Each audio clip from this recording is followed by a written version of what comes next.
Bismillahirrahmanirrahim. Alhamdulillah. Wassalatu wassalamu ala rasulillah. Wa ala alihi wa sahbihi wa man wal. Rabbi zidni ilma. Assalamualaikum warahmatullahi wabarakatuh. I would like to welcome everyone to this important event, particularly for our kuliah and also the Department of Business Administration. Welcome to the Professorial lecture by Professor Suhaimi Muhammad Sharif. Our session will run between 1 to 2 hours. I will start this session by firstly introducing Professor Suhaimi. Next, I will invite him to present his lecture on the topic of ta'awun, cooperation, cooperative spirit, and cooperative behavior. And after that, I will open the session for comments, remarks, and question and answer. This session, as I have said just now, has 3 segments. Firstly, introduction of the presenter. Secondly, his presentation. And of course, finally, the last section will be comments, remarks, question and answer. All right, brothers and sisters, professors, Tan Sri, Dato,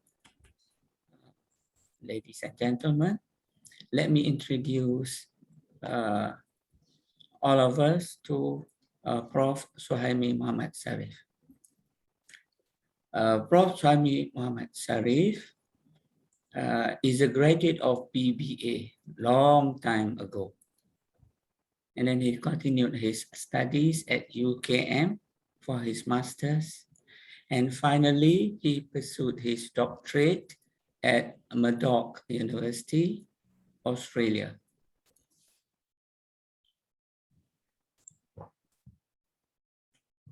Besides these 2 countries, there is his native land, Malaysia, and Australia. He decided not to go anywhere except for Mecca and Medina. I learned about this because in a number of events, whenever he had the opportunity to present his papers abroad, he decided not to take up this opportunity. Then I know that this professor is very patriotic. He wants to remain in Malaysia. As far as the courses are concerned, he is in a way a management teacher. He teaches strategic management, business ethics, principles and practice of management. Of course, in our postgraduate program, he uses to teach qualitative research. Now, the topic that he will be presenting before us today is in a way related to his FRGS topics, and also 2 of the doctoral dissertations that he supervised as main supervisor. For his FRGS, I have counted at least, I think, 2 out of the topics. He dealt with Tawhid. And of course, recently he attempted to connect Tawhid with Ta'awun, spirit of cooperation. Now, I have also scanned his CV and noticed that 4 of his journal articles in cited indexed are related to Tawhid, strategic management. That is part of the element that he will be addressing us today, and entrepreneurship. And of course, in 12 other articles, he dealt with more or less the same subject matter: Tawhid, entrepreneurship, and strategy. Prof. Suhaimi has been authoring a number of books and case studies. And KENMS community, of course, knows that he is a former head of business department at university level. He was director of alumni relations and also at one time deputy director of OCS. He is wearing black songkok today. That shows that he must be related with one of the kampungs, one of the villages not far from the university. He is a kampung man. He is a secretary of Persatuan Penduduk Taman Desa Gembilan, just about, I think, 2 kilometers from our campus. Besides, he is also one of the founding committee members of the construction of a masjid at Sungai Pusuk. There is Masjid Kampung Sungai Pusuk. I believe that introduction is enough. The introduction suffices to enable us to listen to his talk, his presentation, entitled Cooperative Behaviour, Ta'awun in Strategic Planning for Competitive Advantage. We'll be very glad to welcome Prof. Suhaimi to address us.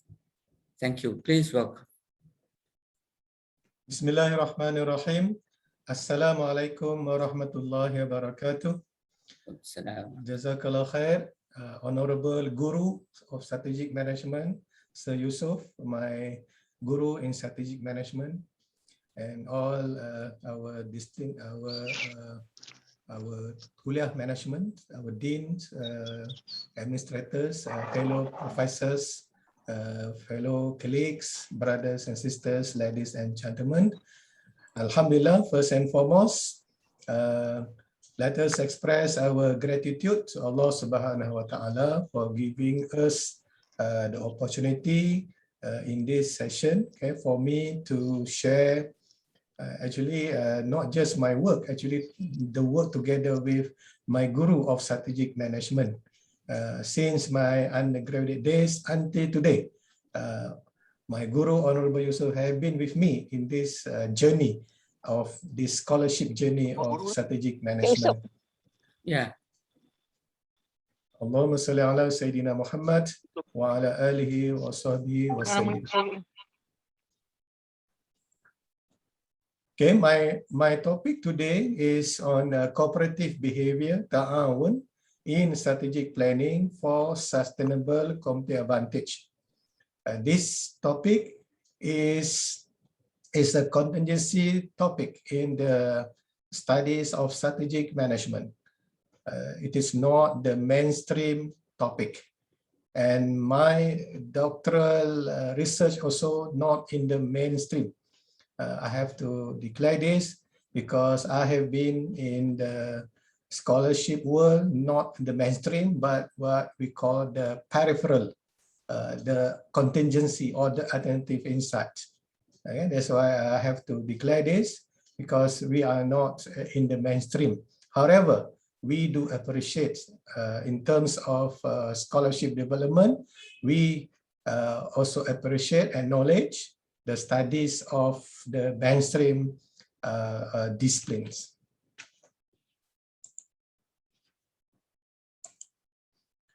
Okay, brothers and sisters, ladies and gentlemen, this is the objectives of my presentation. At the end of this presentation, I hope that our audience, whether you are in management or non-management, you should be able to at least able to know what is strategic planning and how strategic planning is part of the strategic management disciplines. And number two, to explain the cooperative behavior or ta'awun. And number three, to apply cooperative behavior in strategic planning process. And the outline of my presentation will be, number one, I will be sharing with you the history of strategic management. Number two, the basis for the emergence of cooperative behavior in the strategic planning.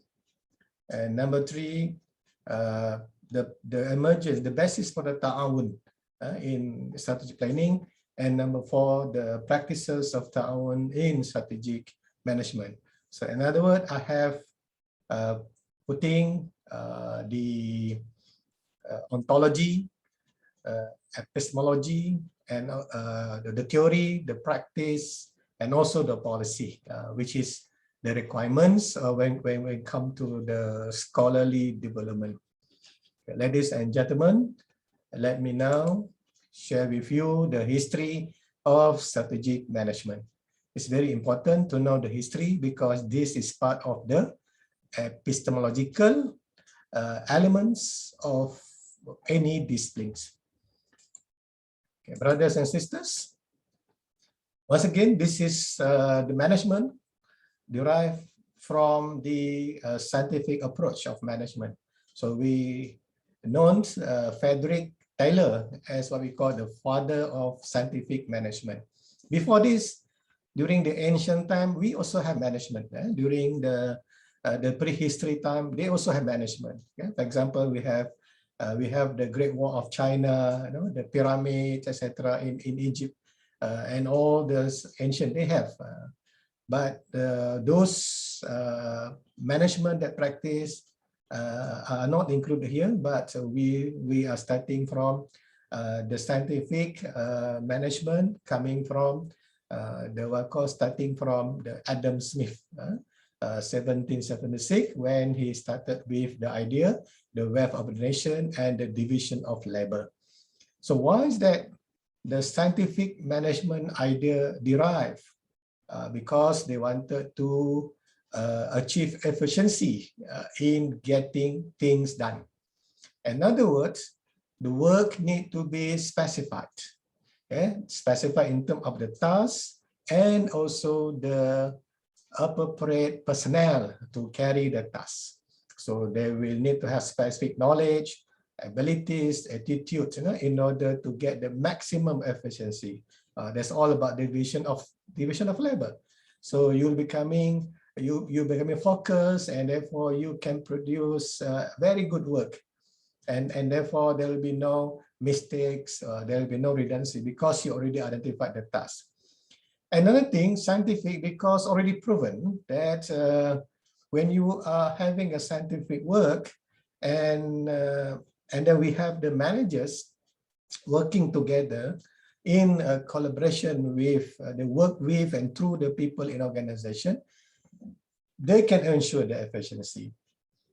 And also not just work, but also the responsibility.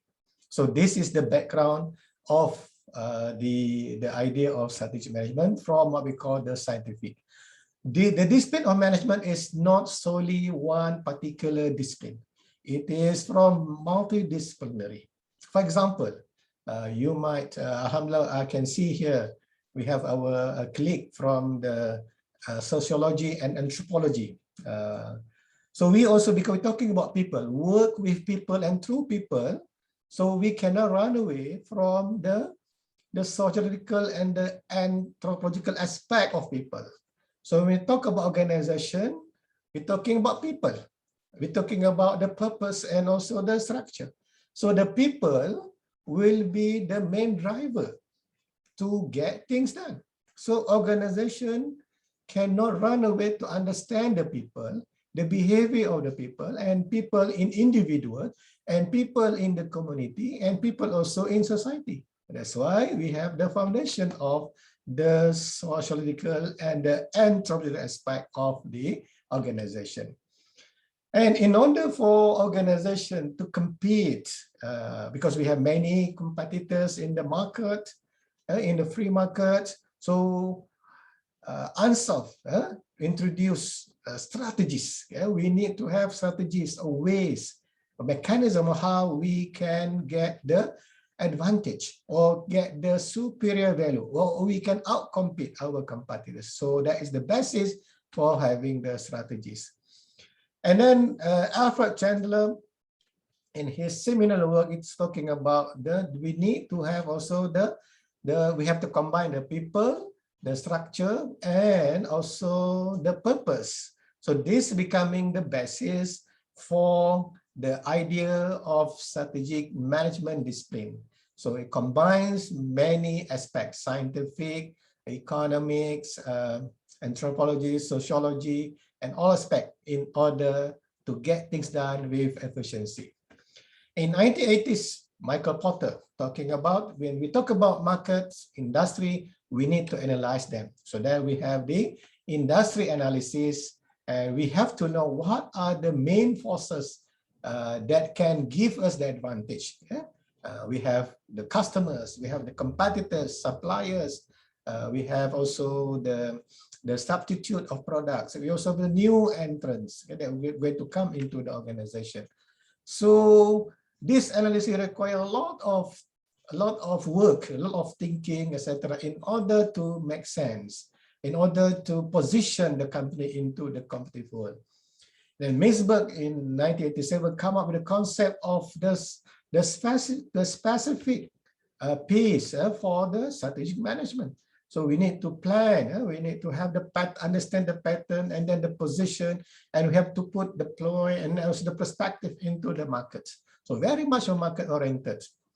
If brothers and sisters, would like to know what is actually the meaning of work with people with the specific tasks, and also the collaboration with managers and the workers, it can be portrayed in this animation. Okay, people are busy, in the factory, but everyone has their job, and everyone must do their job. They cannot, if one of them stop, and the entire operation will be stopped. This is the perspective of industry from the perspective of the strategies in those times.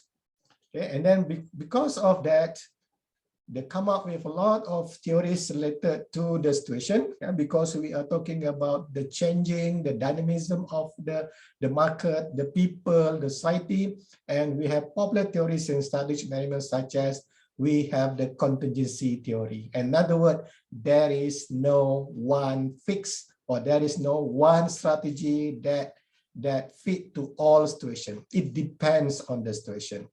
And we also looking at the relationship between the structure, the conduct, and the performance. And in order to gain the advantage in the competitive market, the scholar identify that we need to look at the resources that can give us advantage, uniqueness, superior value to other competitors. And when it comes to the contingency, we're talking about not just the environment, the strategy, the structure, the people, the size, and every aspect. They are not the same. Different industry have different requirements. Legal, different requirement of legal, different requirement of the customers, and so forth. And the dynamism is the keyword in order to get things done with efficiency and effectiveness. Brothers and sisters, the background behind firm is the theory of the firm. Alhamdulillah, I have my PhD student that review theory of the firm and propose the Tawhidic way of the theory of the firm. Because the theory of the firm that introduced by the mainstream scholars, they are talking about using the economic theories to explain and predict the nature of the firm in terms of their existence, their behavior, their structures in relation to the market. In other words, they need to understand why they exist and how they can position themselves in that particular market, and what will be the limitation they have, the boundaries between them and the market, and in what way they need to, what will be the hierarchy or the strategies or structure that can fit them with that particular situation. And then the actions that they need to change the action and strategy in order to continue with one purpose, which is to achieve their objectives. Okay, brothers and sisters, if we always, remember that when come to the market, they're always talking about profit maximization. Basically, the wealth of nation is talking about we need to maximize our wealth, our profits. And therefore, the cost becoming very concerned. There's like the word efficiency and cost always interrelated. And the managerial approach need to intervene in this process. For example, by the idea of Ronald costs in the nature of the firm, that the intervention of the managers is very essential to ensure the efficiency. Therefore, we can minimize the cost. And again, reinforced by William Baumol and Robin Maris about the need to have the managers intervention, working with and through and try to work with them. And Oliver Wellison also emphasized on the need to have the efficient approach, managerial approach to reduce the costs and maximize the profits. If you look at here, the concept is only about cost minimization and efficiency. There is a very much of one dimension, just money and money and money. And to minimize, to get more money, so don't bother about what happened to the welfare of the people and let them suffer. Yeah? No matter what, if we cannot get cheap labor here, we can get cheap labor from other places. Cheap labor is becoming the orientation. And the managers don't care about this, because as long as they can maximize the profits. Okay, ladies and gentlemen, brothers and sisters, when we talk about, one aspect they use very much in strategic management is the resource-based view or the resource advantage theory, talking about to identify what are the resources that we have that can give us the advantage. Introduced by Bunny, okay, and he argued that in order for us to make our resources able to give us advantage, we need to make sure that they fulfill certain attributes. Okay? The resources in terms of tangible or intangible, the people, the money, the name, the image, the organization, the experience, etc. The connection must be valuable. Must be valuable, able to give benefits immediately to organization. Must be rare, cannot be common. It must be rare that you have the expertise that cannot available in other places.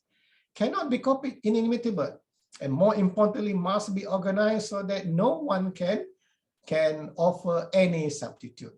When we have this, then our abilities can be upgraded into what we call the distinctive competency, and this is where we can sustain our competitive advantage. Competitive advantage here, superior value. We can do better than other competitors.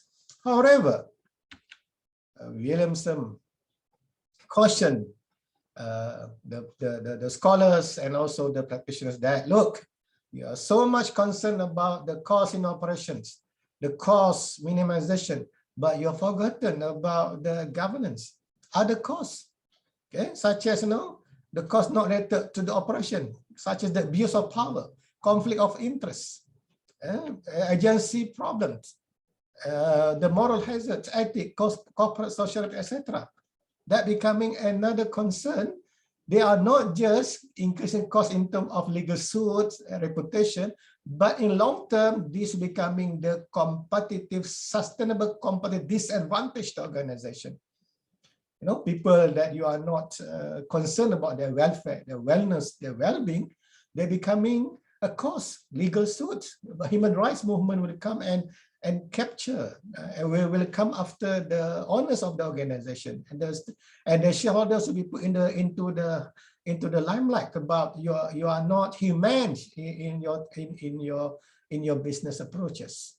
So this becoming another question by scholars that we need to look at the governance aspect. At the end, after all, the company is not just run by one man or one person, but together with the managers and the workers and also other stakeholders. We look at the markets, we are running the organization with other stakeholders. In short, what actually the activities? What are the key activities in strategic management? We talk about strategic planning, but what actually the big picture of strategic management? Basically, strategic management can be divided into three phases or three activities. We have the strategy formulation, the strategy implementation, and the strategy evaluation. And the bulk of the task seems very thick at the strategy formulation because we have a lot of tasks compared to the implementation and evaluation. But actually, even though you see here a lot as a strategy formulation, but the most challenging, the most difficult to be executed will be on the implementation. Therefore, we need to get the right moment at the strategic planning because we wanted to have the heart of people. People need to be able to have a buy-in. They must have the buy-in, they're willing to give their commitment. Therefore, at this stage, it's very essential to communicate the vision, the mission and objective of the organization. Very important to communicate, to get the understanding that this is our direction, this is what we want to achieve. If people do not have clear direction, they won't be able to give their heart. We want their hearts. We want their hearts into the organization, their commitment. Okay. And then only people will be able to be willing and also to be increase their ability to perform their tasks. And people are willing also to walk what we have planned in our blueprint or in our strategic plan. And finally, of course, we need to evaluate what we have done. Okay, but the evaluation is not going to be very costly. Or shouldn't be very costly. Should be just a process for us to go forward. What will be the next move for us? So our idea for today, brothers and sisters, about the strategic planning, and this is very important to get the buy-in from all the stakeholders, especially between the managers and the employees in the organization. And of course, don't forget that we need also to get the buy-in from the stakeholders. And this is what I call the Marcosidic, or the fundamental idea in the strategic planning. That's why this is becoming the basis for having the collaboration and cooperation with many stakeholders. Okay, brothers and sisters, for those who are not in the strategic management, these are some of the references that we use in our teaching, our research. Yeah, we refer this from the conventional, and also always, strategic management textbook is always thick, very thick. Not because they have a lot of theories, very lack theories in strategic management textbook. Just, sometimes a quarter just for the concept, but the rest all the cases. And sometimes they have one specific book just for the compilation of cases. And of course, the cases, mainly cases from the multinational companies or established cases from the West. Okay, and then of course they have different approaches, the orientation. For example, the approaches of Thompson, more of the detail, the industry approach compared to Fred David, more of a generalist aspect of strategic management. All right, and then we also have another edition that try to have a different orientation, the Pacific orientation, and we also have from the what I call the Turas aspect of strategic management, and from ethical perspective, and our own scholars, like we have Prof. Khalid and Prof. Fontaine come up with the Islamic perspective for strategic management, and for both of us, my guru, Sir Yusuf and myself, produced this book that combine the conventional and Islamic perspective into this book that published by Academy of Yapim.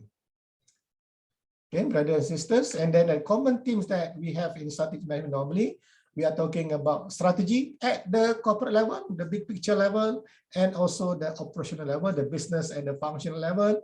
We're also talking about how to have a fit between the strategy with the leadership. Therefore, we can sustain the performance.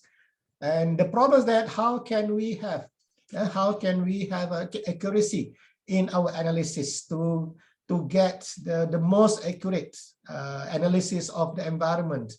And before we move into the appropriate strategies, for example, whether to decide on the integration strategy, whether to go for intensity strategies, for example, whether we need to have more strategic alliances, more joint ventures, mergers and acquisition, turnaround, and so forth. And more importantly nowadays, beside all this, the values, value-based or strategic management, ethics and corporate governance.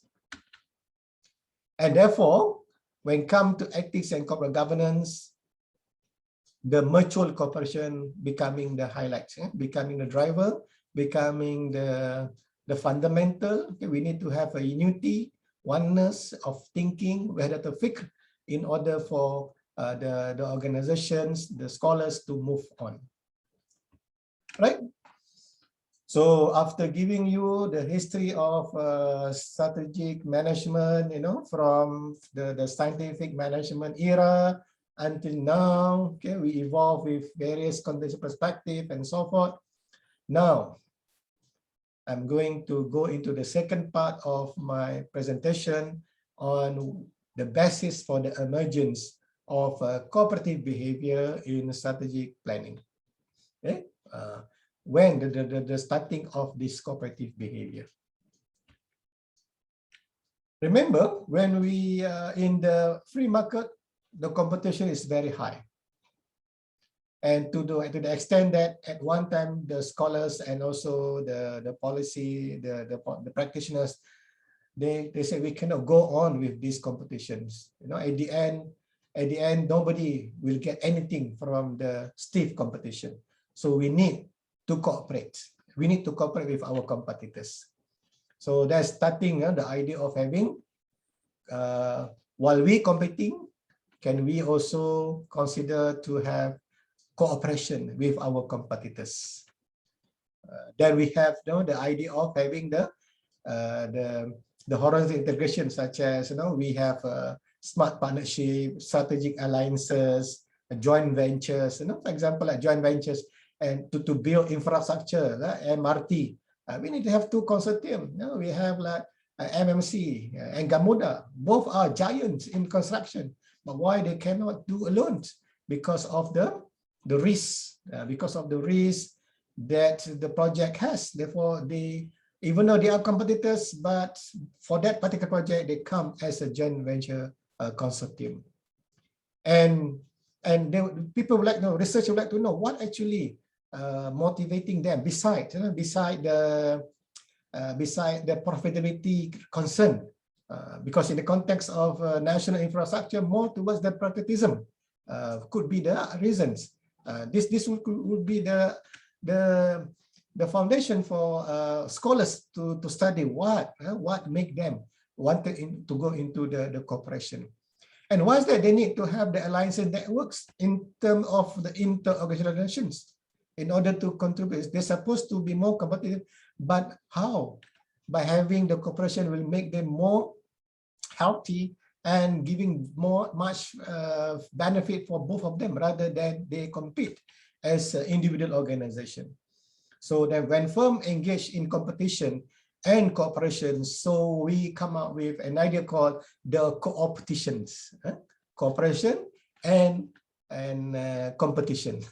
So when we compete, when we cooperate. So of course, when we cooperate into the specific terms, for example, in the joint venture, in the strategic partnership that we agreed based on the contract that we have signed or the agreement. Once again, people realize that they cannot continue to compete, but they need to have one point. At one point, they need to cooperate among themselves. And research on the competition and cooperation has been in various dimensions. I have been sharing this with doctoral students that to encourage them to do research on this aspect. So what actually the motivation, the factors that drive for the cooperation among the competitors? What will be the value creations in the competitions? What will be the dynamism in the relationship between in the cooperation and also competition?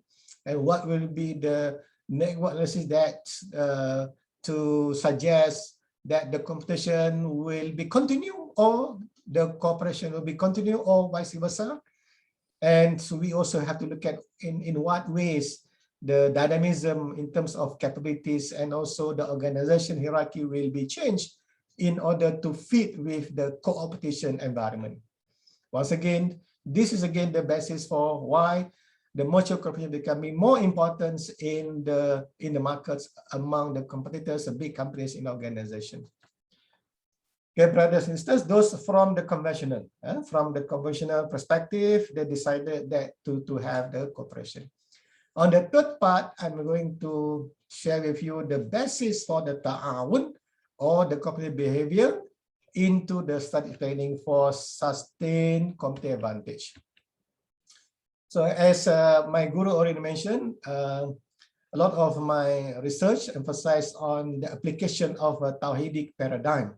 Okay, Tawhidic paradigm from the kalima, the kalima shahadatai la ilaha illallah Muhammad Rasulullah. Whoever we are, whether we are Malaysian, non-nation, once we recited the kalima shahada, we becoming one in terms of akidah, and therefore always we have to submit ourselves to Allah Subhanahu wa Taala, even though we have the option to do according to our own desire, our own wish and wants, but we suppress them. We follow the commandment of Allah Subhanahu wa Taala as Viceroy and also the servant of Allah. And those are the fundamental duties, as Allah mentioned in Surah Az-Zariyat. Auzubillahi minasyaitonir rajim. Wa ma khalaqtul jinna wal ins illa liya'budun. Humans, not just Muslim humans, are created to worship Allah Subhanahu wa Taala. And how to worship Allah? Allah provided with the guideline, with the reference from the Quran, the revelation of Quran, and also from the teachings of Prophet Muhammad sallallahu alaihi wasallam. And the framework and how to practice Islam, according to the command of Allah.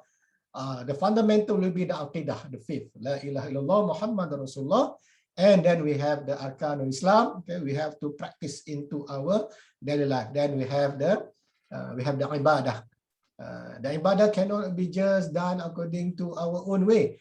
We have to follow the revelation and also the teachings that already laid to us by Prophet Sallallahu Alaihi Wasallam. We have the Sharia into the ibadah. And then number 3, ethics or akhlaq. So Islam cannot just survive with aqidah, cannot just survive with Sharia, cannot just survive just with ethics. Must be combined, all 3. To consider as ibadah, as Allah said, worship Allah, these 3 must be combined and integrated. And when come to the reasoning, we are given the intellectual, akal, for us to do the inquiry on our way. We are given the intellectual, the akal for us to do the research and in the field of inquiry to understand why a certain thing happen, as long as we are not go against the fundamental duties as servants and also Viceroy of Allah. So we will continue with the research, whether from rationalism, empiricism, etc., and scientific data for us to contribute to the idea of strategic management. And of course, strategic management is a capstone. It's a big picture subject in the business studies. After they learn all the functional studies, so they have to apply in terms of formulating strategies, implementing strategies, and to evaluate the strategies. And this is everything emphasized in the strategic management, guided by the Tawhidic paradigm.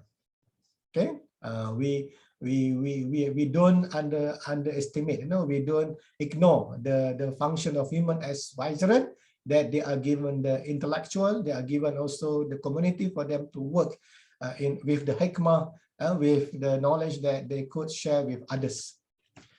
All right, the ayat that from the Quran that wanted us to do ta'awun in Surah Al-Ma'idah.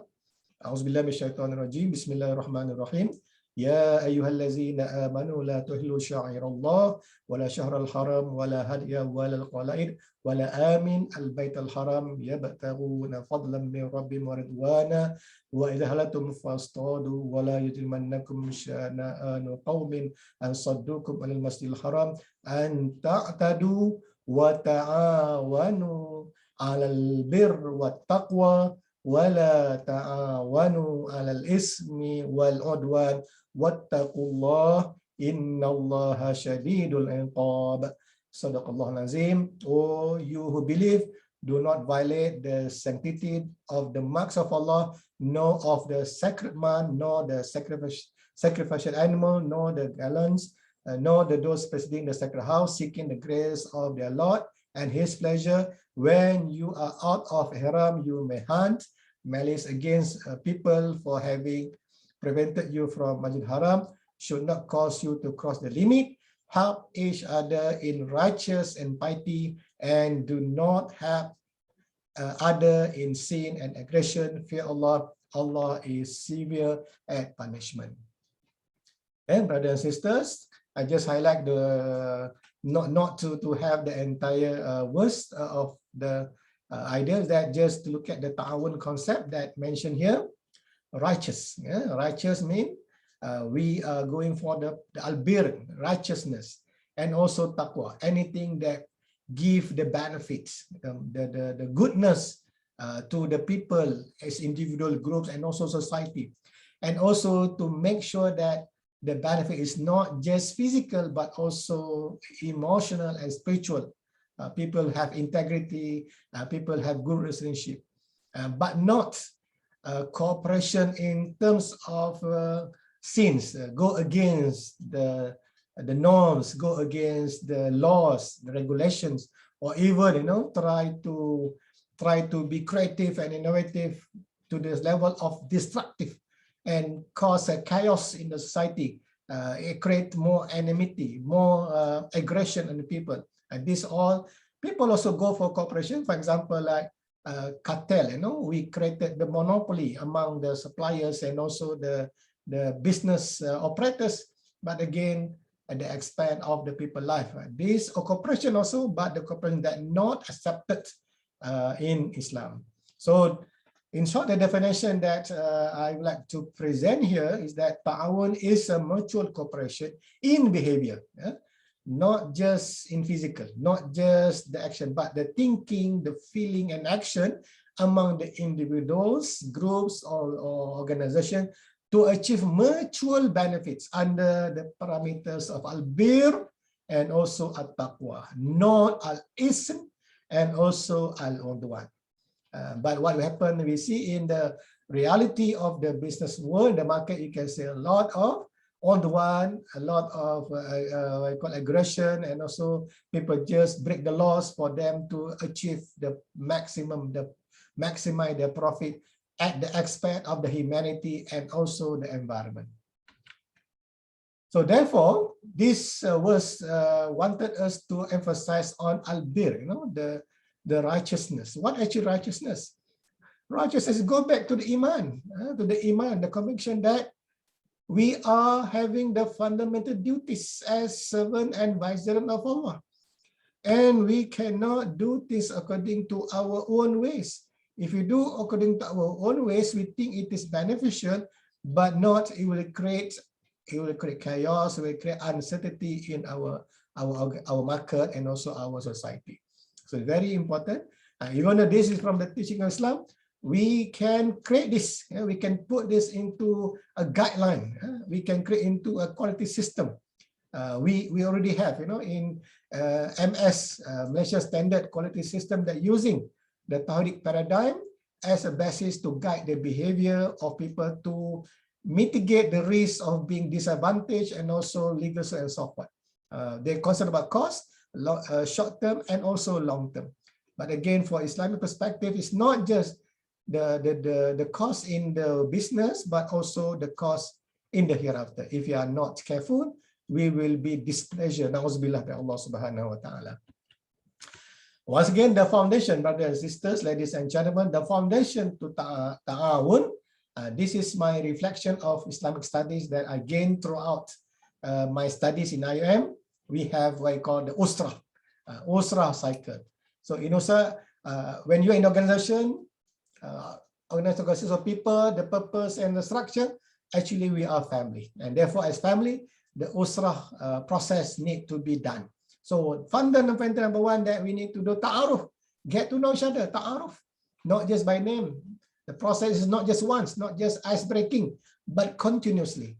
Even though already 21 years working now, I'm still not knowing many people. So the ta'aruf process is not done well. And therefore we start to have what we call suspicious, we don't have a trust and so forth. So when we have the ta'aruf, then we will have the ta'aluf, mean to say we are able to unite our thinking, our feeling and our hearts. Wahdatul fikri will be there. And this number 3 will create the tafahum, understanding. When we know the do's and the don'ts of our colleagues or our members, our stakeholders, we will not, trigger anything that they create uncertainty or create conflict. So we're focusing on the goodness. Don't create unnecessary, open up anything that will be taboos, will be the don'ts.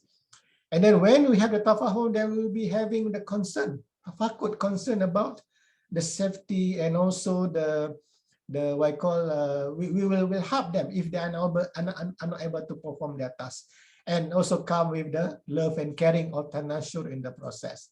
So this strategic planning require this, because the task of strategic planning is a very huge, it's very complex, require a lot of contribution, especially the heart, the thinking, the idea of the people.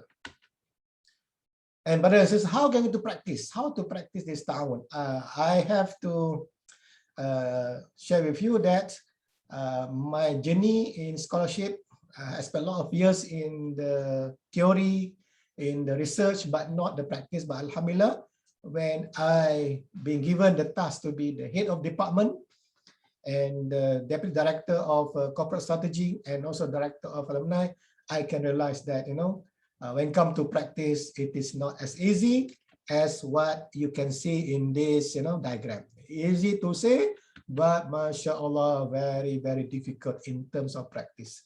I spent 1 year in OCS.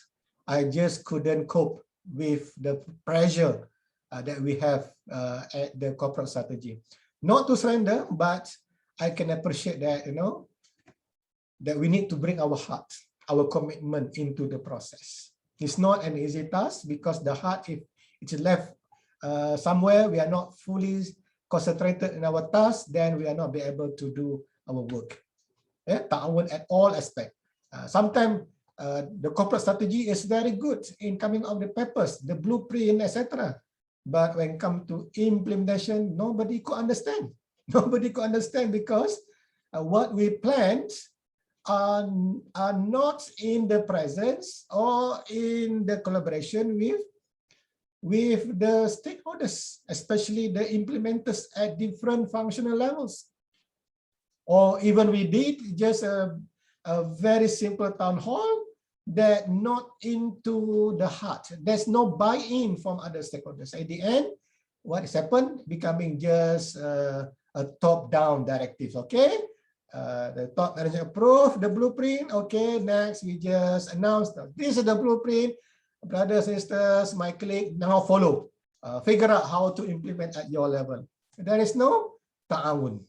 Of course, there's ta'awun. We have briefing, but just surface. It's not enough, brothers and sisters. Okay, require heart. We have to present our heart. So, what kind of activities that require the collaboration among the workers and also all stakeholders at all the aspects in developing the vision or revising the vision and mission, in the analysis of our external environment, our own capabilities, our how to decide the objective short term, medium term, and long term, and what are the alternatives that fit with our situation, and how to choose which one to be chosen that fit with everybody. It is not just now you decided this and then you convey to others, and then the rest we just figure out how to do at their level. So there's absent, ta'awun, because we do not have the usrah process in our activities. This is general, not just in particular, but entire organization who are not having the heart and not having the commitment, they are not able to perform to the maximum benefits, to the maximum mutual benefit for all the people involved. Therefore, what we should do when come to the internal assessment. So basically, the corporate strategy department can just collect the data, but to understand and which one to be prioritized, which that need more human resource. We need manpower. We need money. Yeah? We need to get officers. We need to get some particular attention, not being prioritized. Perhaps what is perceived by the top managers might not be the reality at the operational level.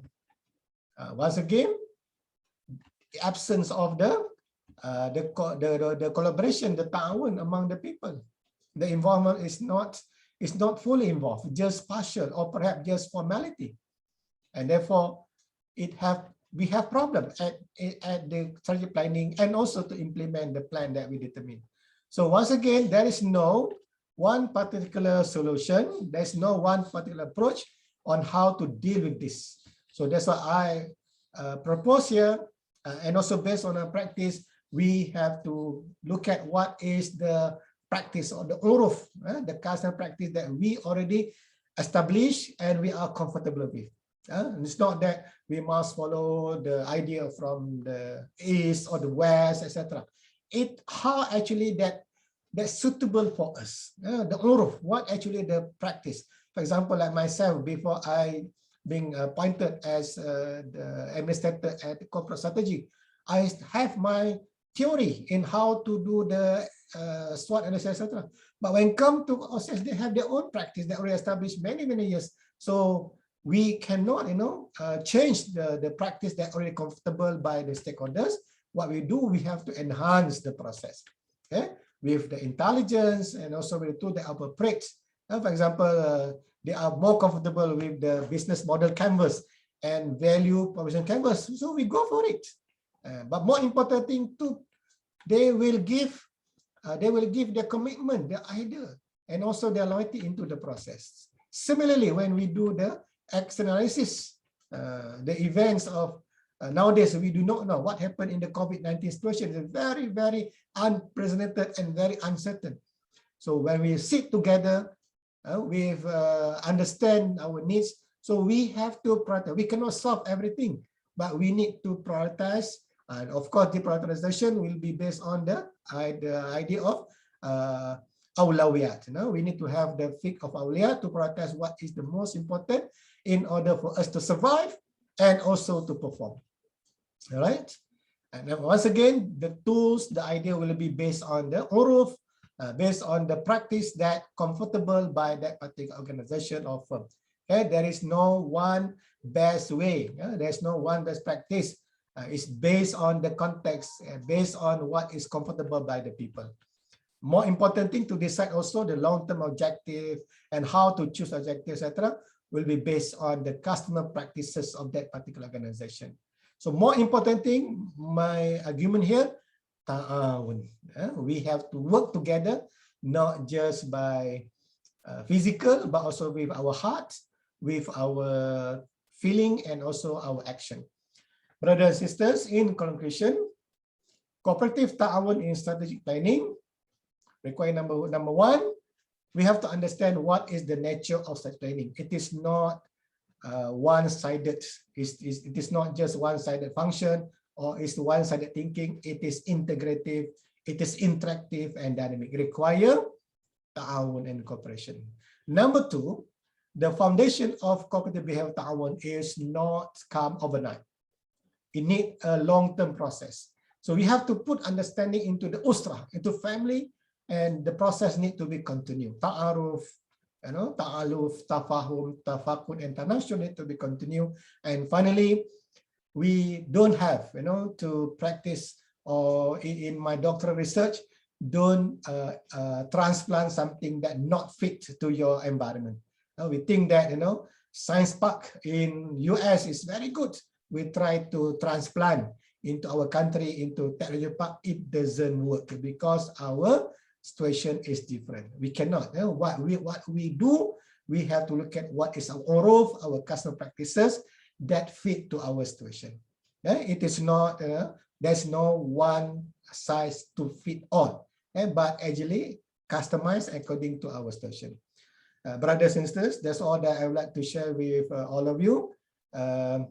Forgive me for the shortcoming. If you have any ideas and comment, I very much welcome to share with me, and also my guru is here, and the rest of my fellow from Scientific Planning also can provide. Thank you very much. Assalamualaikum warahmatullahi wabarakatuh. Waalaikumsalam warahmatullahi wabarakatuh. Thank you very much to Prof. Suhaimi for sharing with us his thoughts developed over the years, and also he shared with us his experience, his short experience, his short stint with OCS. Well, we are reminded just now about the importance of us infusing, inculcating, in integrating Tawhid into our daily management practices. I would like to highlight one point, one sub-theme that the presenter emphasizes. In our establishment, we seem to be practicing the top-down approach, whether top-down, lateral, or bottom-up. That might not be as important as having the spirit of ta'awun, the spirit of cooperation in our action. We have to have the spirit, we have to have action. And he emphasizes that there is no one singular approach that will be effective at all times and in all circumstances. So for that reason, to be realistic, we have to adapt to the existing system. By prioritizing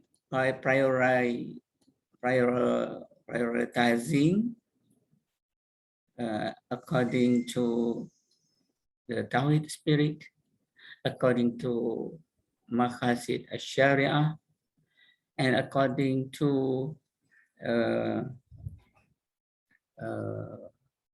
Islamic legal maxims. We have to combine all of these and match this with our existing circumstances. Now, next, I will be very happy to invite questions from the audience, remarks if any, and comments if you wish. So you're welcome to share with us your ideas and thoughts. All right, everyone is welcome.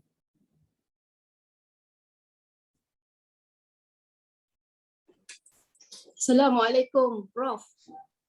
Assalamualaikum. And Assalamualaikum to our dearest moderator as well. Waalaikumsalam warahmatullah. Go ahead. Long time no see, Encik Yusof. Oh, okay. Okay, one simple question from me. Talking about cooperative behavior. And behavior is basically an aspect that we can describe it coming from individual perspective. Am I right? So can I kind of make a query here? Is there such a culture in the university and specifically in KENMS that encourage establishment of such behavior? Whatever kind of behavior we want it to be to help performance. Is there any kind of culture that we can describe that can encourage such behavior? Thank you very much. Yes, Prof. Suhaimi. Thank you, my senior, Input. BBA senior, Dr. Nur Kamaria, our industry, our practitioners. Okay, Alhamdulillah, yes, based on my 21 years experience at the School of Economics. So my early 10 years, Alhamdulillah, we have the culture of ta'awun when we have what we call the usrah. Not just usrah as we understood, as I am student usrah, that we have the studies circle, one person talk and the rest. Not just that, but we do together. We do together and we discuss. For example, what we did after our congressional prize Zuhur, we have like 5 minutes discussion to find out what went wrong with our work, and then immediately we start to find a solution. I could remember during Prof.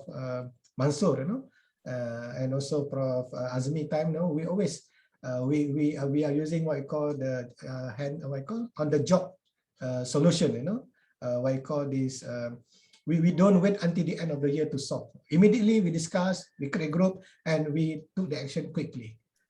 But as we go bigger, and also now we are becoming more distant, and the usrah is no longer emphasized, especially when we putting KPI last time, target, everyone must publish as to have certain, publication.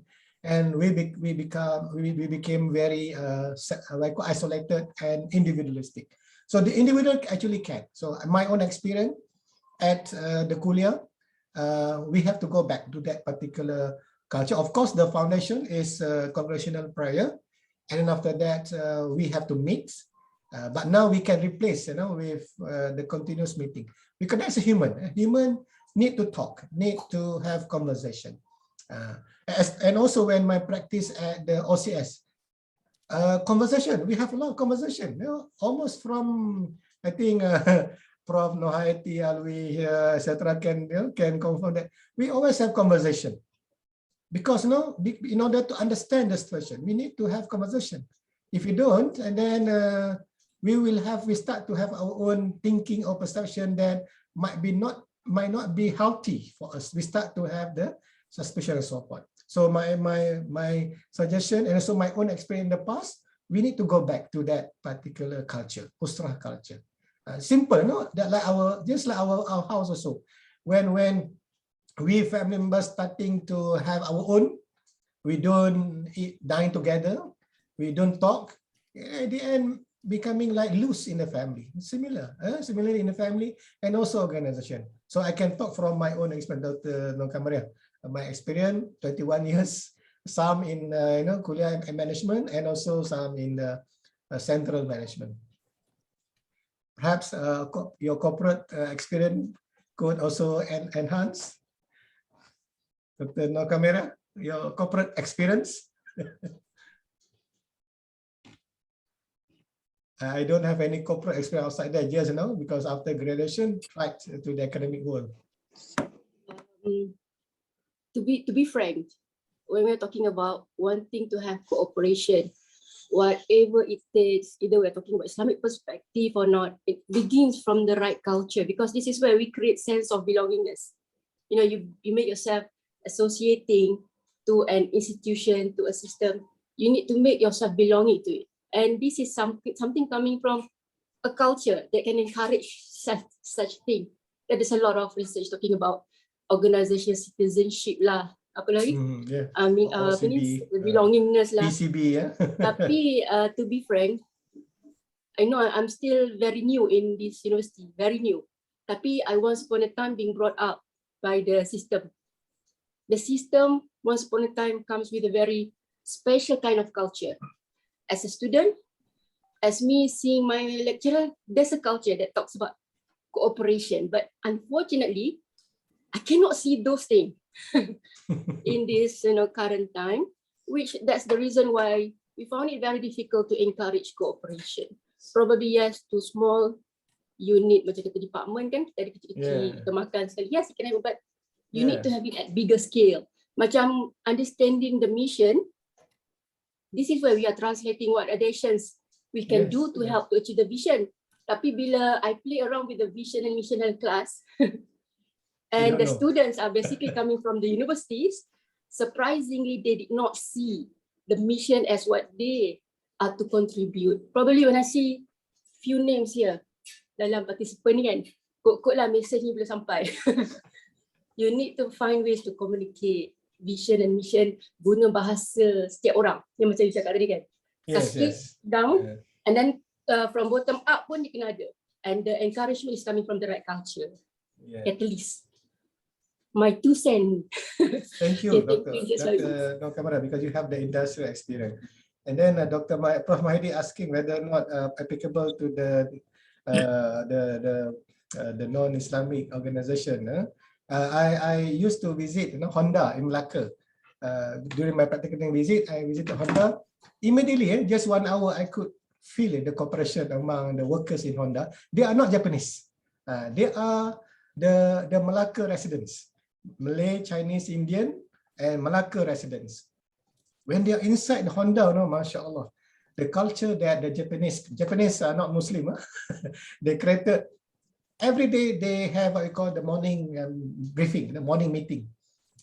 Everyone must meet every meeting, and then they will remind again. So what is our mission for today? What is our objective today? What we did yesterday? Yesterday was not up to what to the expectation. So today we have to do. We have to do something much better than yesterday.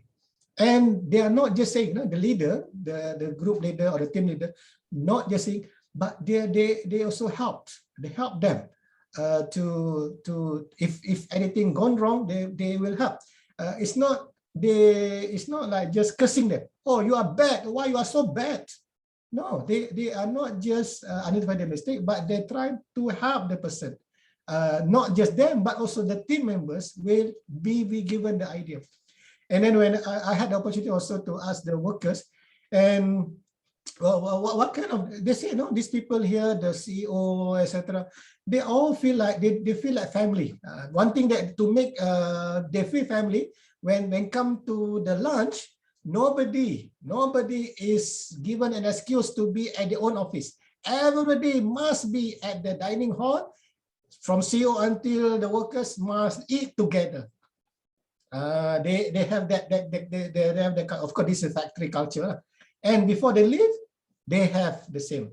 For example, like we have the what called the spirit of like what we had, like I can see like Department of Economic love to have the makan-makan, all the kind of makan-makan, all the cookies, etc. Sometimes, when like Dr. Irwan cook, his cookies, and he cook with iman, and then he transferred the iman, to others. When Dr. Haitullah ate, he can feel the iman of tahajud of Dr. Irwan, and the rest also can feel.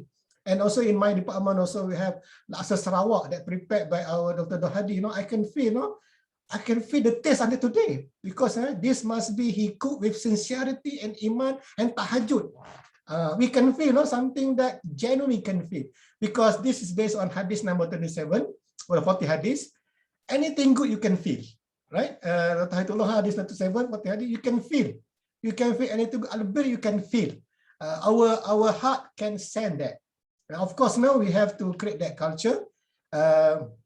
We have to restore the culture, and once again, the ta'aruf need to be done.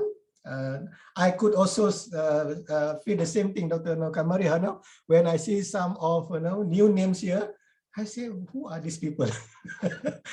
When last time we used to have the kuliah meeting, I could see, who are these people? Sometimes we met at the stairs, etc. This student, and then I discovered them in the kuliah meeting. These people might be our new colleagues that we do not know. So what will happen at individual, because we wanted to know people, we started to be like, to just forget ourselves, we just introduce, Assalamualaikum, how are you? And then we start to know a person. But because of the person feel like, why that you have to know me? So why can't you just, why you're so busybody to know? And you feel like, you are not being welcomed by the new person. So because the entry level, I could remember when we being appointed as a new staff, our administrator, our dean himself show around. This is the deputy deans, the deputy directors. These are the clerks in the kuliah. If you have financial problem, you can see, Sister Susanna. If you have the time, Brother Jamaluddin, if you have problem with Brother Sharid, and you have this, and then even that, okay, this is makcik cleaner. If you have problem with your door lock, etc., you can talk to these maintenance people. It means that you are welcome. You are welcome. You have that. But now I'm not sure. Appointment through online, interview online, then how to show around. Of course, we are in the COVID situation. Of course, perhaps we need to find ways. How can we, beside the barriers that we have, how can we have the human conversation? If we don't have this now, we cannot work. First thing, when I was started my work as a corporate strategy, I hardly know people in that place. I started to to understand. First, I have to listen what they are doing, and then even though I'm a strategic management person, but when I listen to their conversation and also the idea, I start to look at they have their own practice, and that we as new person that we don't impose, but we need to we have to follow. What is their solution, and then if we see anything wrong, that we could chip in. And of course, in our career at the time, we have also what we call the team building. We have what we call the IOP at that time, and then IOP, we have team building. And you know your friend better, the 3 days, at Port Dickson or at Cameron Highland or wherever you are, especially like those went to Tioman Island. The new people might know behind the why Tioman Island. At one time, during the Prof. Azmi time, we used to go to Tioman Island. MashaAllah, the Tioman moment, make us more closer. And some of us, we are reinforced our brotherhood during Hajj. 40 days, Hajj. With all the hardship, more stronger, in the Hajj. I could see my Hajj mate here also. Because now we are in the specific environment, make us more forceful in our interaction. And this will be the basis for us to work in the next step. I can see now I co-present in Japanese company and also my own experience. I don't have other than what being assigned to me that my guru mentioned. I'm the one that always in Sungai Pusu at all the time, not the one that in Ireland, one that go to US or UK. I never been to any part of US or UK or even Indonesia. I never been to Indonesia, even though I'm the descendant from Indonesia. Wallahu alam. All right, thank you very much for quick and natural exchanges just now, especially among IIUM alumni. Let me try to recap a few points of importance. Hopefully, this will be points for all of us to ponder and then activate upon. All right, let me try to summarize the points exchanged just now, and then I will read questions that were posted in chat. All right. Okay, now let me try to recall. Prof. Swami said just now that there seems to be lacking. An element is lacking. That element seems to be the translation of the actualization of the spirit of cooperation, brotherhood, which was once he observed, maybe during his student days, and also during his early associations with the kuliah. That is the instrument of usrah. And then Prof. Kamara said that culture has to be in existence because it shapes. So I have gathered from these two main points, culture has to be created. Of course, a culture won't be created in a day or two. Rome was not built over a year. The state of Medina was also not constructed within a few weeks. It takes time to build a culture. We used to have a culture of close association in the past, which was established in our PJ, Petaling Jaya days. And then when we were imposed with new requirements, when we moved to Gombak campus, we were very busy trying to find ourselves, learn about ourselves, achieving the KPIs at the expense of the important oil that we should have to ensure that the engine of our system runs well. Usra is very important. No matter how busy we are, we should have input. The input to our heart. Maybe after today's presentation, all of us should try to think about the way, or rather the mechanism that we need to create and maintain in order to ensure that the spirit is always with us. And whatever we do is done naturally. We know that there are things to be accomplished. There are things that we have to operationalize. But without a strong culture, we will be mere Muslim robots. I guess that perhaps sums up the input provided by a few colleagues just now. Now allow me to read the questions posted at chat. Let me try to find the questions. All right, firstly, the question sent by Prof. Mahyudi to the presenter. Why are you not in the mainstream? Because you said in your presentation that you are not in the mainstream, mainstream discipline.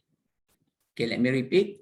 The first question is, why are you not in the mainstream? Secondly,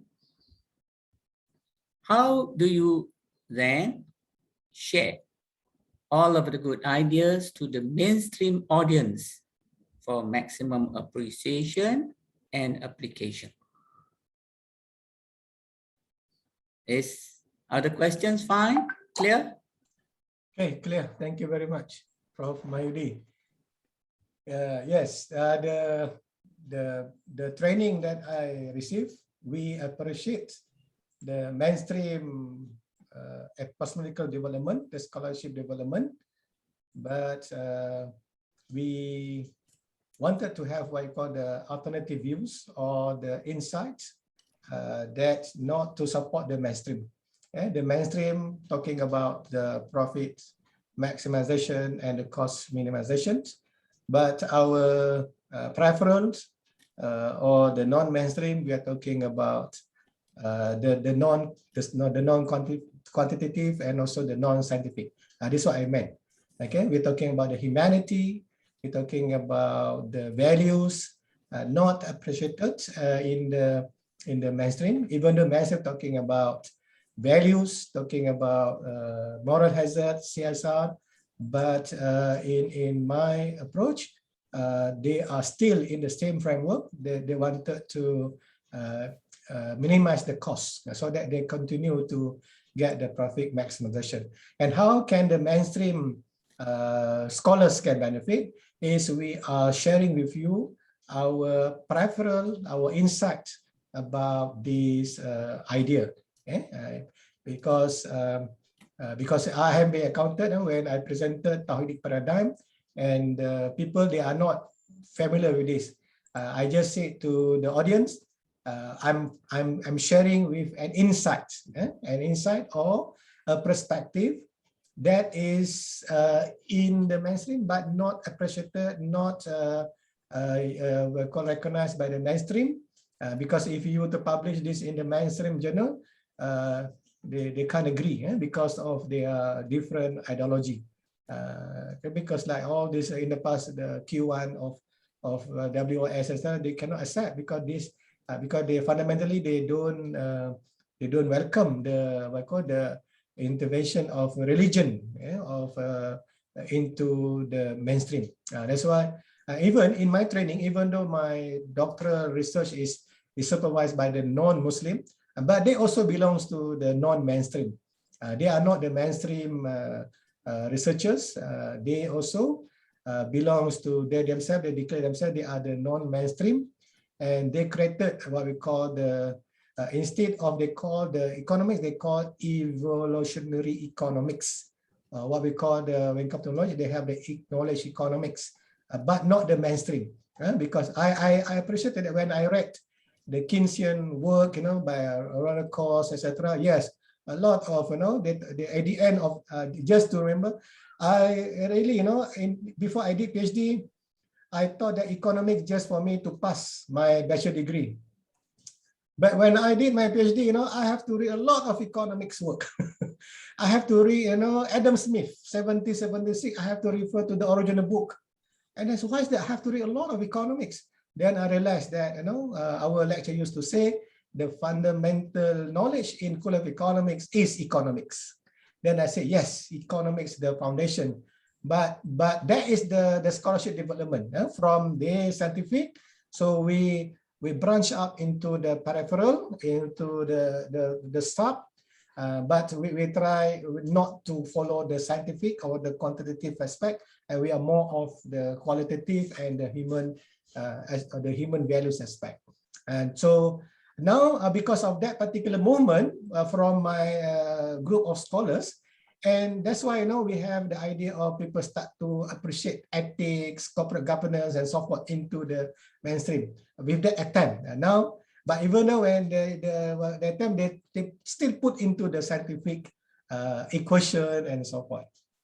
And that's the suggestion that I can give to the audience, and how, because I'm being trained not to be in the mainstream, even though why we study the mainstream, because that is the foundation of the knowledge. But our contribution is the peripheral. We call the peripheral economics or the evolutionary economics, as that I trained in my doctoral studies. Wallahu alam. All right, thank you. Okay. Can I have a question? Excuse me, let me try to read the next question.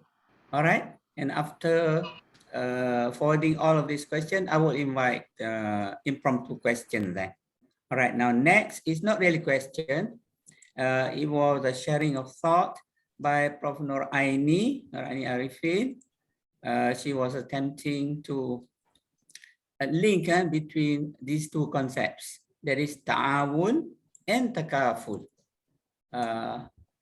Just in case Prof. Saimi would like to say something, or you need me to read Sister Nur Aini's remark here. Yeah, I agree with her, because when I browse in my literature review, a lot of literature in the takaful industry. And of course, takaful talking about protection. After ta'awun, actually, we will arrive at takaful. When we already have the collaborative behavior, and the next step will be we wanted to protect. We wanted to protect our welfare, our wellness, and also our well-being. But again, the takaful that the industry is talking about the protection. The conventional is the insurance. But the ta'awun here in the takaful is more towards of tabaruk. Tabaruk helping us there. And by contributing to takaful, as my understanding is that even though, for example, in the past, once that I need to contribute to takaful, then I can see, when I contribute to takaful, I can have the dua, the dua from all the participants. Because when you contribute takaful, they always make dua that I will be in healthy, I will be in the sound mind, goodness, and therefore I won't have to use my takaful policy for my medical needs and so forth. I think this the concept of takaful is more of the product, and also they have the split also ta'awun in the takaful. But the takaful also can be extended in the ta'awun in organization when people will be protective, of their organization. They won't allow any external agencies try to undermine or try to not tarnish the image of organization. They will defend of the dignity of the organization. Wallahu alam, that's my comment on the takaful. Okay. Right. Thank you. Now, next is from Prof. Mahyudi again. He is highlighting, right, the emphasis by ACAPS on COBD. Have you read the remark? Yes. I also have we have also a paper on this called leadership and called management. As I already show you in the diagram that we need to have the buy-in. We need to have the heart, qalbun salim, to have the heart.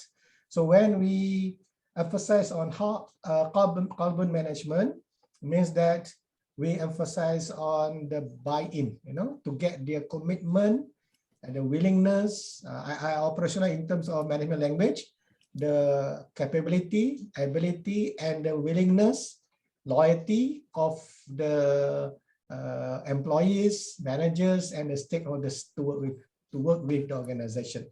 And how we assess relevant to ta'awun? Yes, because when the hearts are having unity, wahdatul fikri and wahdatul qalb, and they can work together because they already have the ukhuwah, the bonding among them, and this actually the heart that make them wanted to work together. Even though they might have the differences, but they emphasize on this is my brother, I'm not going to whatever an attempt from outsiders try to divide us. That's not going to be our concern, because the fundamental is that this is my brother, this is my employee, this is my stakeholders. Yes, I know the differences, but I'm not going to use this as the basis for me to separate myself from that. So the ta'awun, that's why ta'awun, we have the tanashur. Tanashur means love and caring. So the list, okay, of course, this is not blind love and caring. Of course, when it comes to munkar, munkaran, you still have to. You have to correct the munkar. Cannot allow munkar. To show caring, munkar need to be identified and corrected. If we allow the munkar to continue, then actually we don't have our heart is not functioning. And again, the article, the paper that we wrote together with my guru, we emphasize on the hadith, and also Honorable Yusuf also mentioned about always now in his lectures in my student days, hadith number 37 of the 40 hadith. That is the fundamental. That's our heart. We need to protect our hearts. We need to nourish our hearts. We need to give food to our hearts. If we allow our heart to be in the state of impurity, our heart will becoming unable to help us to give us the willingness. The moment we don't have the trust, so our commitment also will be reduced. This is my argument in the using of the what called the qalbun concept. Or nowadays in our university we use the term called sejahtera. Sejahtera, self-sejahtera, qalbun salim. Prof Fauzan used the term qalbun salim in ICT as the heart, the hardware. Beside the hardware, we also need to have the hardware, the heart, the qalbun. When qalbun is salim, the body also will be salim, and the rest also will be salim. Qalbun not salim, the rest also will not be salim, because that is our heart is like king, king for ourselves. So if our heart is impure, our heart will be but this is the concept of heart. But when we come to operation, actually we wanted to have the willingness, the buy-in, the commitment, the loyalty, and also the support, full support, not just half-heartedly, must be full-heartedly to give their commitment to the organization. Of course, it must be reciprocal, not one way. Only the employees give the heart, but owners or stakeholder didn't give heart, then it won't work. It must be reciprocal. Islam is always reciprocal, and in congregational or Jamaah. That's why I agree with you, Prof. Mahdi, that we need to how to get our heart straight, our heart together. So we need to do congregational or Solat Jumaat prayers. But of course, now due to the pandemic, we cannot perform Solat Jumaat in the masjid or Musola. We cannot perform Solat Jumaat. I think many weeks already, no, cannot perform Solat Jumaat already, because now the requirement, you must completed your vaccine 2 doses, then only you're allowed. But then also subject to the limit. In my place, we have a limit of 40, first come, first serve, and also you have to rush. Sometimes we have also to look at the what I call the maslahah, maslahah and the mafsadah. Maqasid, we'll go back to the maqasid. Wallahu alam. Is that answering your requirement for Mahdi? Yes, I agree. Solat Jumaah is there. All right. Now, a sequel to Prof. Mahyudi's question. Could ta'awun be applied in a secular-based company? If yes, how? Yes, I already explained just now in All the right. context Yes. Okay. of Thank Japanese, you. Honda. Yes, you have already answered the question. Thank you very much. Now, let me scroll down.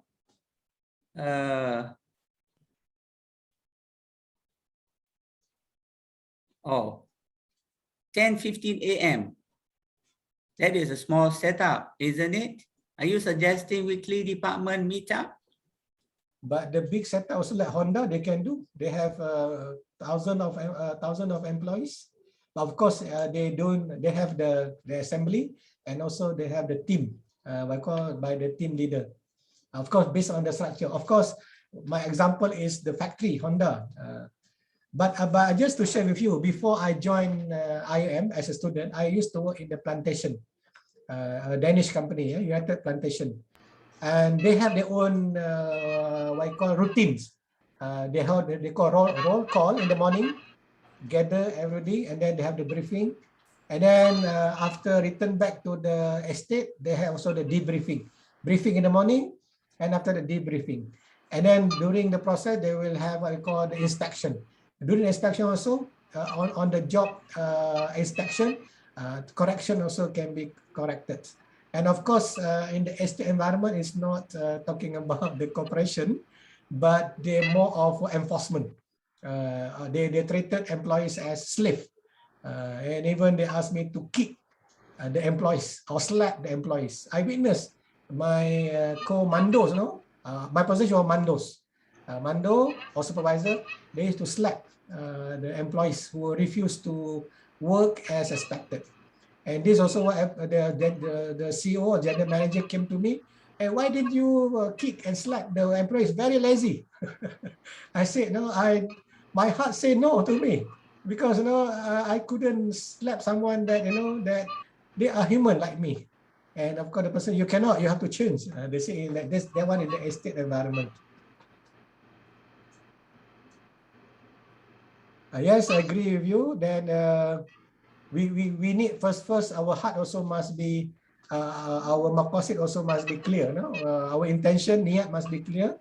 When we join organization with good intention to give benefit. I remember during the interview, they asked what actually you want to do when you are accepted as employee of the university. You stated very clearly that you wanted to be good. You wanted to develop yourself as a scholar, and then also you wanted to develop others also to be scholars and also practitioners. All the novelty that you mentioned, the thing that good.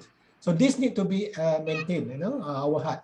No matter what happened. For example, myself, even though we are in the transition of many challenges that sometimes people emphasize on this, emphasize on the journal publication, etc. But when I face my students, when I do my research, I always gain the strength back. Oh, my journey, my job is to educate people.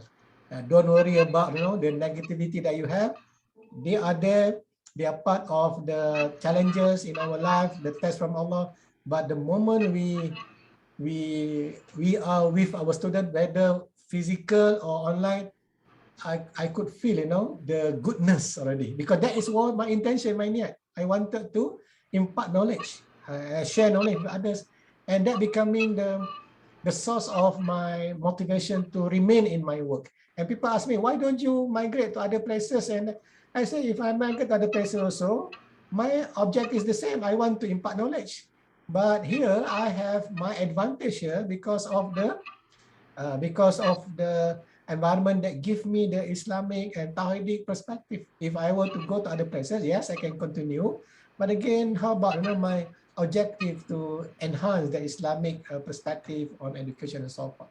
So once again, back to Hadith 27 from Hadith 27 or the 40 Hadith.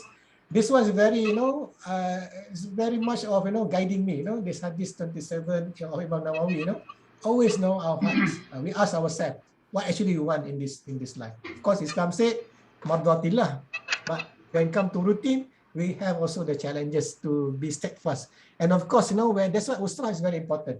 The Usra will remind us, why you so much of, you know, engrossed toward doing this, and have you forgotten your task that you are murabi, you are, oh yeah, you start to repent and tawbah. That's why, you know, the takmil or istiqmal, you know, tazkirah, reminders are very important because we easily drag, easily distracted, easily, you know, swayed away by so many factors. Wallahu alam. Thank you very much for your explanation. Let me try to summarize a little bit before I invite the impromptu questions. We have approximately 15 minutes left before the end of our session. Right now, we have been talking about a number of outputs, such as ta'awun. Ta'awun may be considered result, output, and perhaps outcome. Maybe we have forgotten to address a few related components in our thoughts, in our administrative processes. Output is the end result. Have we been thinking, evaluating about the input? Even if we provided impeccable input, next question is, don't we think that the process that should come between these two factors is equally important? We expect to have output, that is ta'awun. We said earlier, Medina was not built within a few weeks. Rome was not constructed over a few months. We need to do a few things. We need to think about the processes that we need to maintain, we need to create, maintain, reinforce to ensure that we have actually optimized, we have combined in right proportions the inputs, the resources that we have. Otherwise, we may only be dreaming, thinking of ta'awun when we lack proper, equitable connections between input and process. All right, now, audience, you're welcome to ask impromptu questions. I believe all of the questions posted at chat have already been addressed by Professor Jaime. You're welcome to ask questions. Okay, Assalamu alaikum wa rahmatullahi wa barakatuh. May I have the chance to raise a question? Okay? Please go ahead. Hopefully, I will be given enough time to express myself regarding the question which I am going to raise. Okay, Prof. Suhaimi, first of all, I would like to congratulate you for the interesting lecture and also for the post of professorship, even though I emailed you. But tahniya juga. So my question, if I'm not mistaken, in one part of your presentation, you mentioned something like suppressing our desire, something like that, if I'm not mistaken. So then it struck my mind that, I remembered Imam al-Ghazali's, discussion of the faculty, human soul. He said that the human soul consists of 4 faculties. If you are able to put them in the main stage, then you will be able to have, this will lead to the generation of good quality virtues. If they are not in the main stage, the moderate stage, then it will lead to some values which are not good value. It will lead to blameworthy quality. So that's so that, for example, those faculty consists of intellect, desire, anger, and also the justice, right? So as with reference to your concept of ta'awun, so in my view, based on his perception of those value or those component element of human soul, we will not be able to have this ta'awun unless we have been able to put all those faculty in the right position. For example, we have, I mentioned about the main stage, we have here, for example, if we draw a line, so we have extreme right and we have extreme left.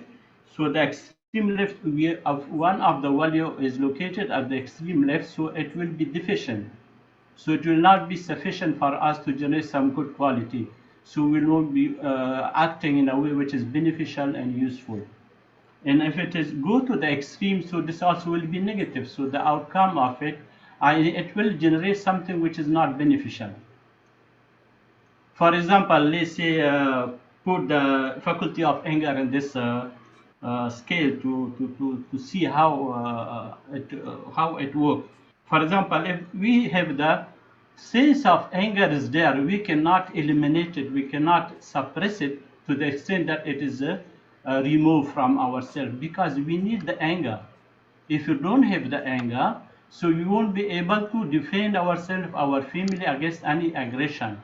Even in a large scale, we won't be able to defend our religion if we are invaded by the invader. So if we don't have the sense of anger, and we have suppressed it to the extent that we cannot show it because it's something negative, so in that case, we won't have the sense of anger. So we need the anger, because it is needed for our defense, for the defense of our family, for the defense of our country. So what we need to do is to keep it in the main stage, whereby it will generate some action which is beneficial to us. And also, we cannot be extremely angry, otherwise nobody will tend to befriend us. We will not be an approachable person, nobody will like us, right? But we put it the main stage, so it will lead to some kind of quality which is good. We have the sense of anger, we can control it, we can use it for the good purpose, and we cannot go to the extreme that it will harm people, it will defame our reputation. So the same applied to the intellect. We are too much knowledgeable and we are not using it properly. For example, I'm sorry to say, sometimes I used to make joke with some of my friends. The lawyers, sometimes they are good lawyers. Sometimes they know that their case which they are going to defend, they know they are not on right. They are not the what you call, they are not right, but they are still trying their best to win the case, because they want to have their legal fee. If they look, so even though they know their client is wrong, but they are trying to defend, that's the win. So this kind of knowledge, this is the extreme, because how to manipulate, how to twist and the fact in order to convince the lie, so that they want to create what they call a reasonable doubt, so that the judge will change, give the judgment in a way which favor their case. It will be in their favor. So that's why we need the main stage. Where we have this main stage, we will be able to have knowledge which will lead to something good. We will be doing something good to the society. We'll be using it in a right way and in a beneficial way to the society. So I think if I'm not going to prolong it. So what we need, so this is the That's why he said the faculty of justice. So this should be the main one.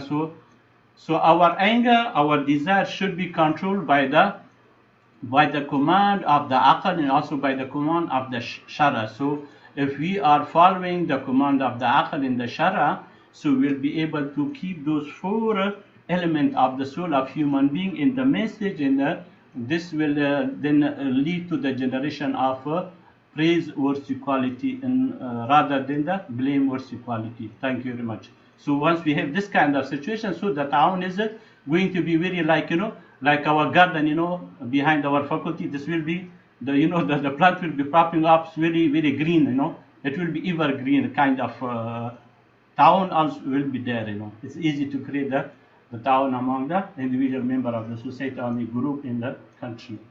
Okay, thank you very much. Sorry for taking your time. So you don't Thank have you. summarize, Dr. Yusuf? Thank you. Thank you for Welcome. sharing with us your thoughts. I have not seen you for several weeks.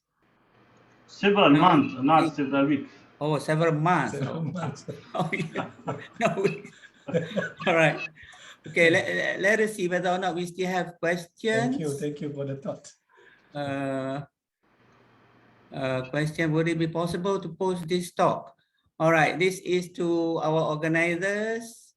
Cik Wan, would it be possible to post this talk on our KENMS YouTube channel? Already answered. Yes, sure. Yeah, sure. All right, sure. That is a reminder to him. Yes, he already responded to this. All right. Prof. Nik Nazli asked for an excuse because she had to leave. And in fact, we are about to end.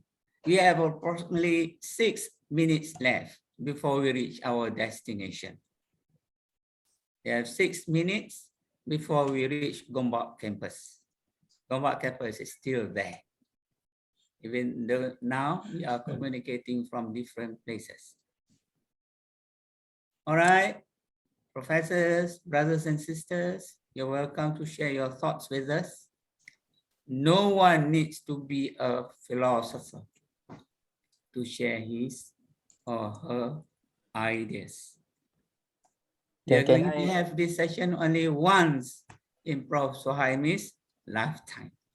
Can I ask a question? Please go ahead. Thank you very much, Brother Yusuf. And again, congratulations to Prof. Suhaimi.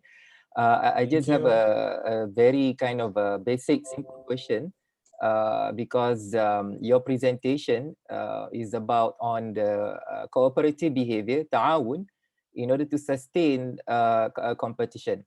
Now, I just would like to get your view because to my understanding, the way that I look at it, these two, to have cooperation is not really in tandem with the competition, because for me, to compete, let's say for us members in the kuliah to compete, amongst each other, there should be a kind of a limit to the cooperation. If we tend to cooperate with each other, how can we continue to compete amongst ourselves? Because it seems that we have to somehow sacrifice some levels of cooperation if you want to sustain competition. But if you want to cooperate more, then we have to forget about the competition. We are not competing with each other at all because we need to really kind of cooperate and become as if that we are one unit. So just would like to get your quick answer to my kind of a basic query. Thank you very much. Among us, thank you, Dr. Iran. Among us, fastabakul khairat. Fastabakul khairat. In the racing of doing goodness, but inter-organization, we in the free market, we compete among the organization. But even though now in the too much of competition, now organizations do not want to compete. They go for cooperation because they can see if they compete, they will not be able to get the maximum. Again, the idea is to get the maximum market share, the maximum potential.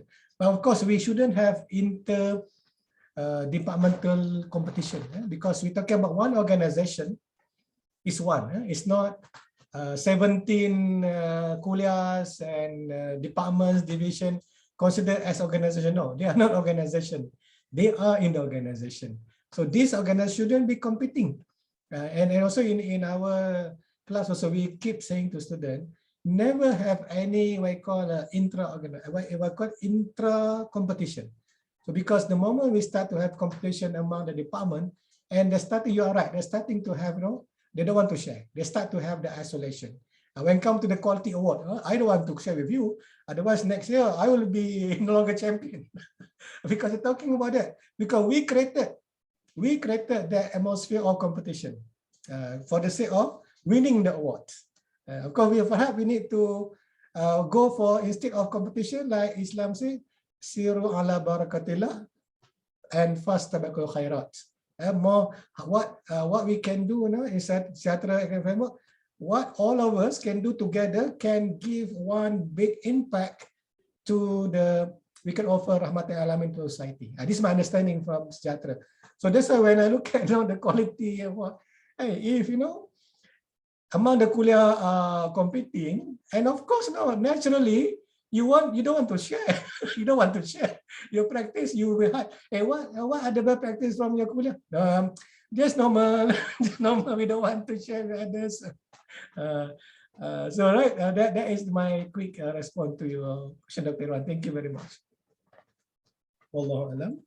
Thank you very much. We are now reaching our destination. Assalamualaikum. Brother Yusuf. Yes. Assalamualaikum. Oh, Prof. Assalamualaikum. Okay, I'd like to say some few words. Okay, Alhamdulillah, I think Prof. Suhaimi, I think this was the first professional talk which they have embarked at the university. So Alhamdulillah, the kuliah, even though we are not competing, but we still have to acknowledge lah. Inshallah, I think everyone will take note. And the other thing which I would like to share is very true enough. Like those who have experiences in PJ, we were only 2 floors. So Yusuf will be always there, fighting and deliberating, discussing. But the environment and the situation makes it possible. So when we moved to the Gombak campus, that time I was still doing my PhD. When I came back, I saw every floor have got respective department. Luckily, in the Department of Business, we finance people were there, so we were able to have a kind of diverse. But the other levels were having the same. And then on top of that, we had our own musalla. So now I would like to inform, I think Suhaimi also know about it, that we have already got the Ummah Sejahtera Hall.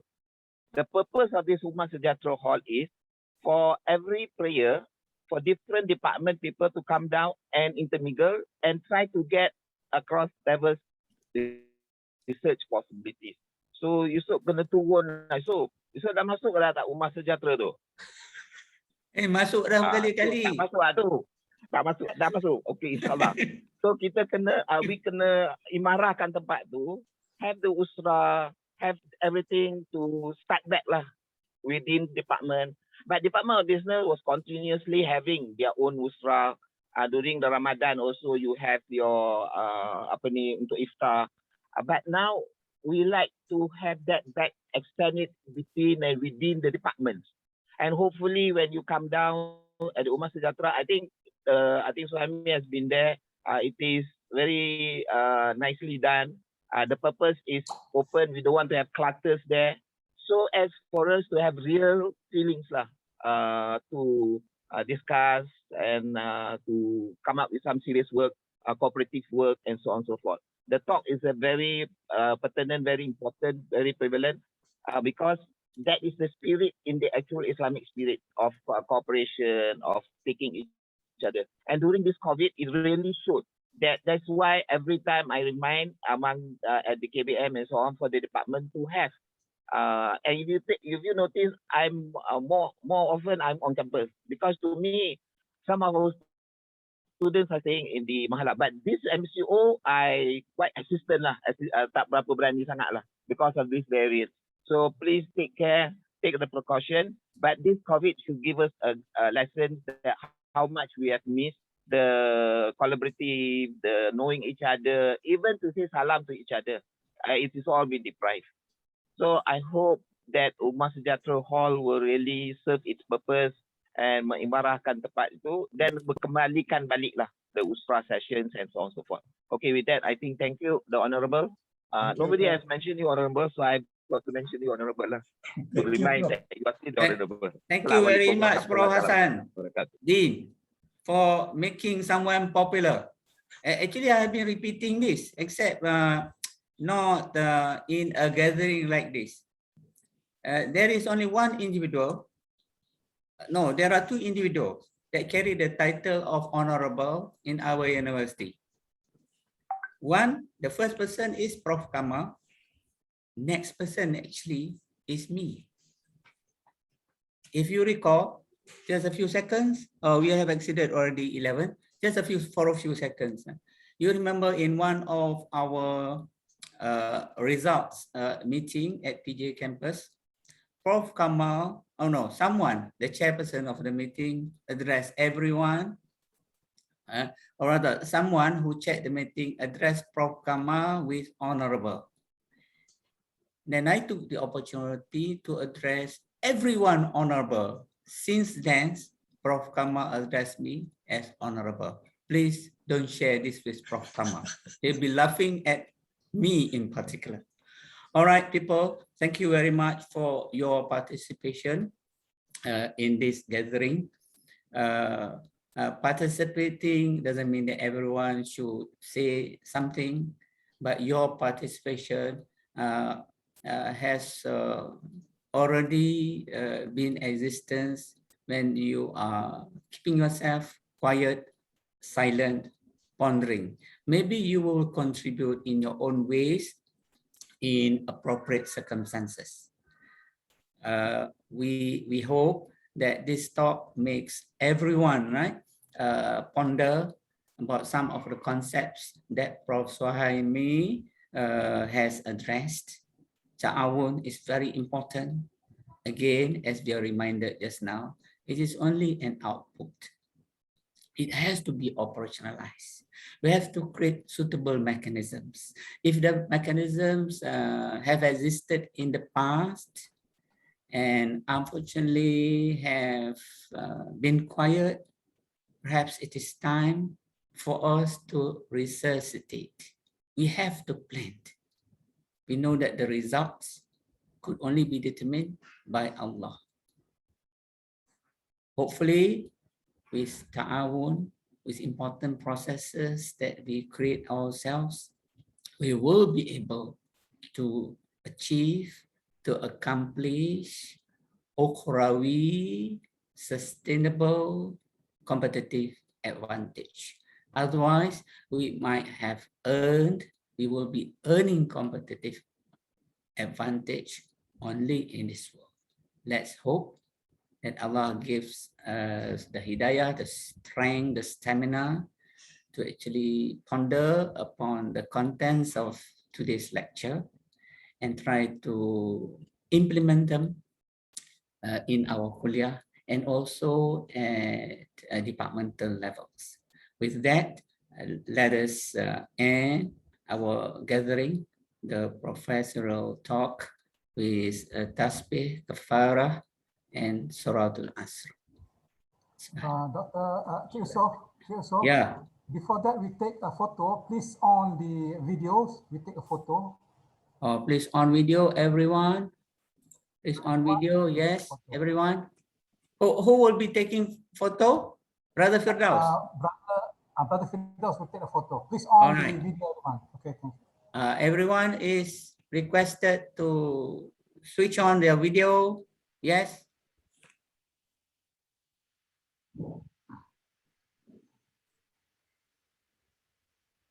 Okay, ready, eh?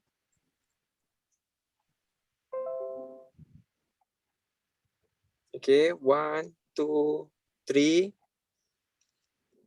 Okay, another one.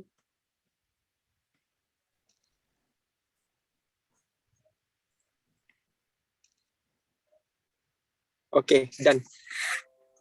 Okay, thank you. All right, thank you very much. Thank you. Welcome.